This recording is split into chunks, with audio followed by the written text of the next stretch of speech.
Thomas, 3 ans, votre fils, fait du toboggan depuis 22 montées et descentes. Vous venez de le prévenir qu'il est temps d'arrêter pour aller à la crèche chercher Mélina, sa petite sœur. Pas sûr qu'il vous ait entendu.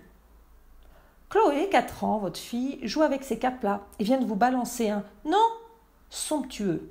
À quoi? Vous lui avez juste demandé de venir dire bonjour à sa tante au téléphone. Comment faites-vous pour vous faire obéir, vous, parents, grands-parents, animateurs, lorsque les enfants sont méga absorbés par leur jeu? Bienvenue sur Montessori Kids, je m'appelle Laurence et j'ai créé cette chaîne pour vous faire partager des savoir-faire issus de l'éducation positive. Alors, ils sont soit issus de la psychopédagogie de Maria Montessori, soit des dernières et passionnantes découvertes sur le cerveau des enfants. Aujourd'hui, mon balado s'intitule « Au pays de l'obéissance ». C'est un beau pays fait de grands obstacles, mais que nous pouvons franchir main dans la main avec les enfants. Focus sur le square, donc. Vous réitérez votre demande plus fermement à Thomas, mais vous êtes transparent. Vous vous demandez même s'il ne trouverait pas normal que vous lui apportiez un pack repas plus lit, juste à côté du toboggan. Quant à Chloé, après le non, elle vient de vous répondre « Dis que je ne suis pas là ». Tip top, non, comme réponse. Je précise que c'est du vécu. Où ressentez-vous les tensions corporelles, là? Perso, je ressens une vague de tension qui monte inexorablement depuis l'estomac jusqu'à la gorge dans ce genre de situation. Genre une succession de verrous qui se ferment. Si vous le souhaitez, merci de nous faire partager vos ressentis. Alors, à ce stade, cap sur notre souffle. Dans ma vidéo « La rentrée en maternelle 2.0 », je vous ai parlé de la précieuse cohérence cardiaque. Je vous invite à la visionner si vous ne l'avez pas fait. Vous y trouverez de beaux outils éducatifs. Il s'agit d'inspirer pendant 5 secondes, puis d'expirer 5 secondes, et ainsi de suite, pendant quelques minutes. Topissime. Là, vous êtes en team lucidité et réceptivité. Donc, vous zappez le rapport de force où petits et grands sont toujours perdants. Vous évitez les paroles violentes que vous regrettez aussitôt avec les plus jamais, toujours, tu seras privé de dessert pendant 4 jours. L'éducation positive n'est pas l'éducation fondée sur la peur. Elle est fondée sur les besoins des enfants selon leur stade de développement. Alors, gardons en mémoire 3 infos bien précieuses. Les enfants, comme nous, adultes, n'aiment pas être interrompus dans une activité qui leur procure joie et motivation. Normal.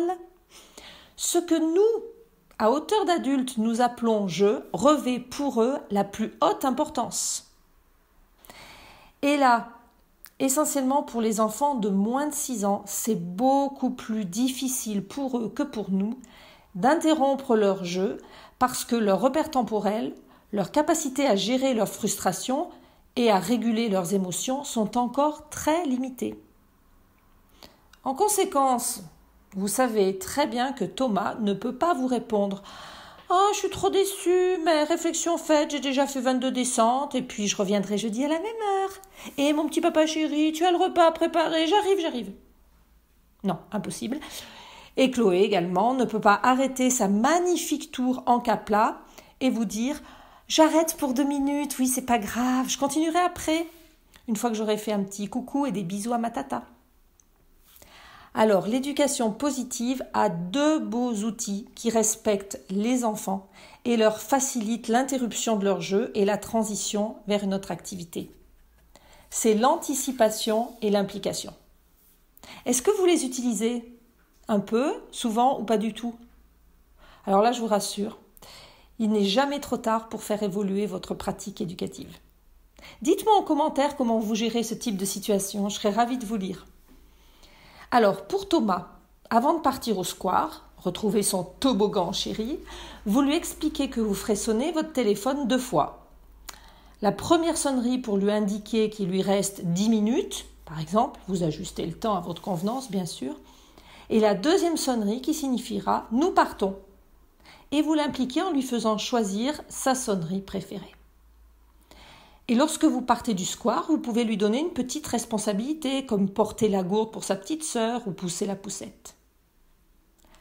Quant à Chloé, qui vous a bien fait comprendre que son activité était extrêmement importante en disant « dis que je ne suis pas là », avant votre appel téléphonique, vous la prévenez que vous allez lui demander de dire un petit bonjour à sa tante. Et là aussi, il est possible de convenir d'un petit signal avec elle.